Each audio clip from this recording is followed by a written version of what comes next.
હાલ જે જન્મ મરણની તમામ કામગીરી છે એ ભારત સરકારના આદેશ મુજબ તમામ પ્રકારે ડિજિટાઇઝ થવું જોઈએ અને અરજદારોને ક્યાંય પણ જવું હોય તો એને ડિજિટલ માધ્યમથી પ્રમાણપત્રો મળી રહે એ સેવા હેતુ કેન્દ્ર સરકારે સિવિલ રજિસ્ટ્રેશન સિસ્ટમ નોંધણીની પ્રક્રિયા શરૂ કરેલ છે, જે વેબ બેઝ કામગીરી થાય છે.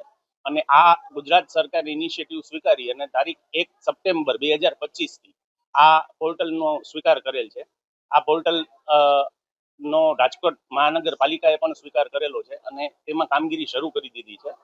અને 2025 પહેલા જે કામગીરી થતી હતી એ રાજ્ય સરકારના વેબ પોર્ટલ ઈ ઓળખમાં થતું હતું, જેના કરેલા કામગીરીનો ડેટા શિફ્ટિંગની કામગીરી શરૂ છે, જેથી હાલ થોડી ઘણી મુશ્કેલીઓનો સામનો કરવો પડે છે.